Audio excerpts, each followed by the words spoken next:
नमस्कार मैत्रिणींनो, मकर संक्रांत आलेली आहे आणि तुम्हाला सगळ्यांना हळदी कुंकू करायचं आहे, बरोबर ना? हळदी कुंकू म्हटलं की पहिलं आपल्याला घर स्वच्छ करावं लागतं. म्हणजे तुमच्या मैत्रिणी येणार, शेजारी पाजारी येणार, आपल्याला कोणी नावं नाही ठेवायला पाहिजेत असं आपल्याला वाटतं. म्हणून आपण आधी काय करतो, घर स्वच्छ करतो. तर हे घर स्वच्छ करताना जर तुम्ही नोकरी करत असाल किंवा जॉब कुठं करत असाल तर मग तुम्हाला हे एका दिवशी जमत नाही. मग त्यासाठी तुम्ही काय करायचं, त्याचं प्लॅनिंग करायचं. रोज 8 दिवस थोडं थोडं काम झाल्यानंतर थोडं थोडं आपलं घर स्वच्छ करायचं. अशा प्रकारे आपलं तुम्ही घर स्वच्छ करू शकता. हळदी कुंकाला काय डेकोरेशन करायचं, सजावट काय करायची ह्याचा अगोदरच तुम्ही जर विचार केलात तर जर नसतील वस्तू तर त्या तुम्ही आणू शकता किंवा त्याची यादी करून एकाच दिवशी जाऊन सगळं आणू शकता. किंवा पटकन होणारी कोणती सजावट आहे ती तुम्ही जर विचार केलात आणि ती सजावट करण्यासाठी जे काही वस्तू लागतात त्या घरात आहेत का, नसतील तर कोणत्या आपल्याला आणायला लागणार आहेत, हे सगळं जर आपण आधीच तयारी करून ठेवलं तर आपल्याला त्या दिवशी होणारा जी गडबड आहे ती थोडीशी कमी होईल. किंवा त्या सजावटीत जर तुम्हाला पतंग किंवा असं काय असेल, जर तुम्हाला घरी नसेल जमत तर तुम्ही विकत पण अरेंज करू शकता. किंवा तुम्ही गमेल्यामध्ये किंवा घंगाळामध्ये फुलांची सजावट करणार असाल किंवा एखाद्या मडक्यामधनं फुलांच्या माळा वगैरे सोडणार असाल तर हे सगळं अगोदर आहे का घरात, ते घंगाळ घासलेलं आहे का, ते घासण्यासाठी काढून ठेवायचं. ही सगळी तयारी तुम्ही जर अगोदर केलीत ना तर त्या दिवशी तुम्हाला हे सगळं खूप सोप्या पद्धतीने करता येईल. दुसरं म्हणजे हळदी कुंकाला आपण कोणती साडी नेसणार आहोत, मग ती घरातली आहे का किंवा आपल्याकडं आहे तीच तुम्ही नेसणार असला तर त्याचा ब्लाऊज तुम्हाला बसतोय का, त्याच्यावर कोणते दागिने आपल्याला सूट होतील हे तुम्हाला सगळं अगोदर बघायचं आहे. जर तुम्ही नवीन साडी आणणार असाल तर मग त्याला मॅचिंग परकर आहे का, त्याचा ब्लाऊज कधी शिवून मिळेल, तो अगोदरच त्याची तयारी तुम्हाला सगळी करायची आहे. त्याच्यावर कोणते दागिने सूट होतील, नसले तर ते इंटिमेशन ज्वेलरी आणावी लागेल तुम्हाला. ही सगळी तयारी तुम्हाला अगोदरच करून ठेवावी लागेल. आणि जे काही आणायचं आहे त्याची एकच यादी करा, म्हणजे तुम्हाला काय होईल की ती एकदाच जाऊन बाजारातनं ते सगळं आणता येईल. हळदी कुंकाच्या दिवशी आपण दरवाजात रांगोळी काढतो, पण त्यावेळेला विचार करण्यापेक्षा अगोदरच ठरवून ठेवली की मी ही रांगोळी काढायची आहे मला, तर ती रांगोळी कोणती काढणार आहे, त्यासाठी लागणारं साहित्य, लागणारे कलर आपल्याकडं आहेत का, ह्याचं नियोजन आपण अगोदरच करून ठेवायला पाहिजे. नसतील कलर तर त्यावेळी धावाधाव करण्यापेक्षा ती पण त्या यादीमध्ये लिहून ठेवा आणि ते अगोदरच आणून ठेवा.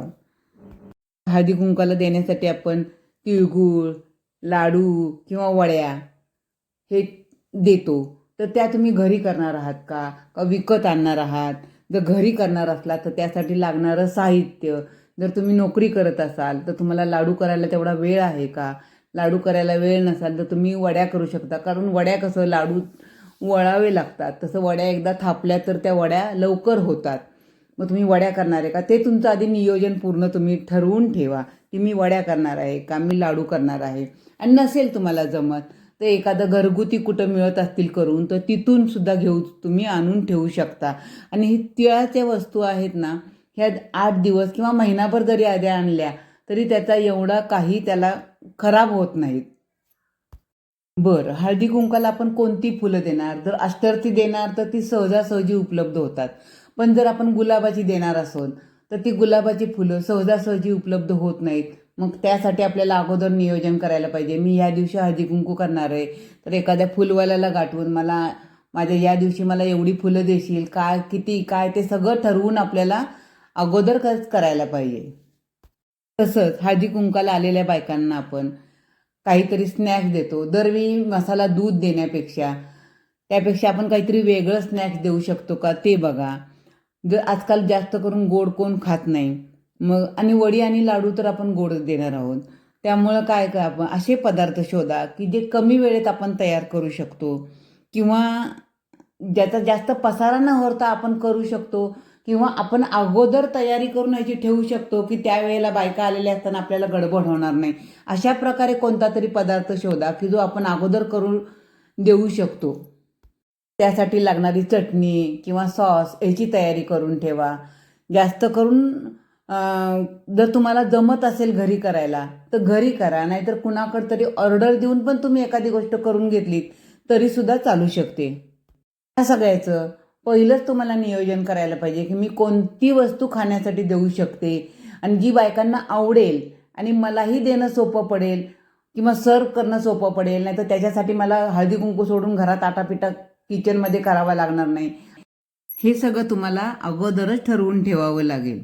त्यासाठी काय लागणार काय नाही ते सगळं व्यवस्था तुम्हाला अगोदर करायला लागेल. कुठे मिळेल, तुम्हाला जर घरात नसेल बनवायचं तर ही वस्तू आपल्याला कुठे मिळेल, कोण चांगली बनवून देईल, हे सगळं तुम्हाला अगोदरच बनवून बघायला लागणार आहे.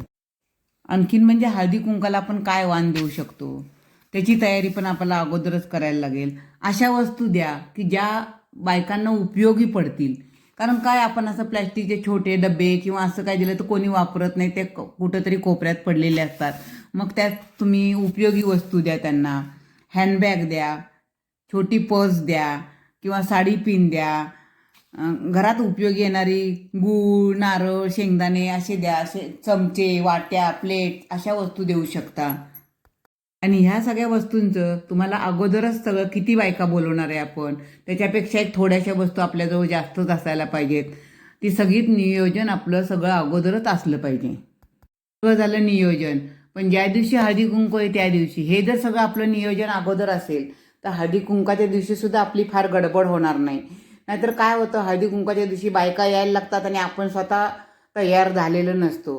तर ही जर सगळं आपलं नियोजन व्यवस्थित असेल तर आपल्याला हळदी कुंका दिवशी ही सगळी तयारी अगोदरच केल्यामुळं आपल्याला हळदी कुंकाच्या दिवशी स्वतःला तयारी करायला वेळ मिळतो. जर हळदी कुंकू तुम्ही 6चं ठेवाल तर आपण 5 वाजताच आपली तयारी करायला सुरुवात करायची. म्हणजे अर्ध्या पाऊण तासात आपली तयारी होऊन आपण हळदी कुंकाच्या बायका येण्याच्या अगोदर आपण फ्रेश तयार होऊन बसू शकतो. आपल्याला टेबलवर काय टाकायचं आहे, अत्तरदाणीत टाकायला अत्तर आहे का, गुलाब पाणी आहे का, ह्याचं सगळं जर आपण नियोजन अगोदर केलं आणि आपण 2 प्रकारच्या याद्या बनवल्यात की मला अगोदर काय आणून ठेवायचं आहे आणि मला आयत्या वेळेला आदल्या दिवशी काय आणायचं आहे हळदी कुंकाच्या, ह्याचं सगळं व्यवस्थित नियोजन जर तुम्ही केलं आणि नियोजनपूर्वक जर हळदी कुंकू केलं तर तुमचं अतिशय सुंदर हळदी कुंकू होईल. तुम्हालाही त्रास कमी पडेल आणि येणाऱ्या बायकांबरोबर तुम्हाला गप्पाही मारता येतील आणि छानपैकी तुम्हाला हळदी कुंकू करता येईल. नियोजनबद्ध हळदी कुंकू करा. धन्यवाद.